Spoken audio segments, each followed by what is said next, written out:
Sinar matahari sore yang keemasan menyapa lembut rumah Ari, melukis bayangan-bayangan panjang di antara dedaunan rimbun.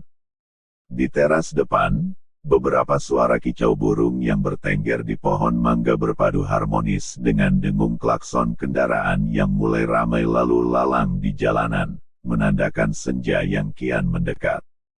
Di dalam, di ruang tamu rumah Ari dipenuhi kehangatan yang bukan hanya berasal dari cahaya sore yang masuk melalui jendela, melainkan juga dari aura keceriaan yang terpancar jelas dari 5 insan yang sedang asyik mengobrol, berbagi tawa dan cerita. Di sofa beludur coklat tua, Ira duduk begitu dekat di samping Ari, seolah tak ingin ada celah sedikit pun di antara mereka. Kedua tangannya yang mungil tak pernah lepas dari pinggang kekasih tunanetra tercintanya itu, seolah memastikan agar Ari merasakan kehadirannya yang utuh. Ari bahkan sampai bisa merasakan aroma sampo lavender, tercium samar-samar dari kepala kekasih disabilitas daksa kesayangannya itu yang tak pernah beranjak dari bahunya. Kehangatan tubuh Ira yang bersandar, adalah kenyamanan yang tak tergantikan bagi Ari. Di seberang mereka, Ita duduk bersama Nadia, keduanya tak bisa menahan senyum geli yang terus mengembang. Ita sesekali harus menutup mulutnya dengan telapak tangan, berusaha keras menahan tawa melihat tingkah laku manja kakaknya itu yang selama ini ia kenal sebagai sosok pemalu dan pendiam. Namun, di hadapan Ari, semua batasan itu seolah lenyap, tergantikan oleh ekspresi cinta yang begitu luguh dan jujur. Nadia hanya tersenyum manis, matanya berbinar melihat kemesraan dan keharmonisan yang begitu nyata terpancar dari kedua sahabatnya itu. Hatinya ikut menghangat menyaksikan betapa tulusnya cinta yang mereka bagi. Di ujung sofa, Ibu Ari hanya bisa memandangi keempat anak muda itu sambil menggelengkan kepalanya perlahan. Bibirnya tersungging senyum tipis penuh rasa syukur dan kebahagiaan. Tatapannya penuh kasih, menikmati setiap detik kebersamaan yang berharga itu. Di atas meja di depan mereka, terhidang beberapa gelas bening berisi sirup berwarna kuning cerah yang tampak begitu menyegarkan, dan piring anyaman yang mengepulkan aroma pisang goreng hangat, mengundang selera untuk dinikmati di sore yang damai itu. Jam dinding di ruang tamu sudah hampir menunjukkan pukul 5 sore, ketika Ira menghabiskan tegukan terakhir sirup kuning cerah itu di gelasnya. Ia lalu memandangi Ita dengan senyum tipis terukir di bibirnya, sebelum kemudian menoleh ke arah jam dinding. Ita yang paham isyarat kakaknya itu pun mengangguk sambil tersenyum balik, seolah mengiyakan bahwa sudah saatnya untuk pulang. Ira dan Ita lalu berdiri, beranjak menuju ke tempat Ibu Ari duduk. Dengan langkah perlahan namun pasti, Ira membungkuk, menyalami calon mertuanya itu, mencium punggung tangannya dengan hormat. Ira pamit dulu ya, Bu. Terima kasih banyak untuk semuanya hari ini, ucapnya, dengan nada lembut dan penuh rasa terima kasih. Ibu Ari membalasnya dengan senyum keibuan, membelai lembut kepala calon mantunya itu. Terima kasih sudah datang, Nak. Ibu harap kamu tidak pernah bosan untuk berkunjung ke sini, ya, ucap beliau dengan nada yang penuh kehangatan. Ira tersenyum, menganggukkan kepala, mengiyakan ucapan calon mertuanya yang begitu menyentuh hati itu. Ita dan Nadia pun bergantian ikut menyalami Ibu Ari, yang juga dibalas oleh belayan lembut di kepala mereka masing-masing dan ucapan terima kasih tulus dari beliau. Ira kembali menghampiri Ari, jemarinya menggenggam lembut tangan kekasihnya itu.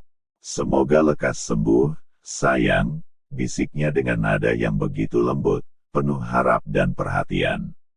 Ari merasakan gejolak kebahagiaan yang lebih dalam di hatinya.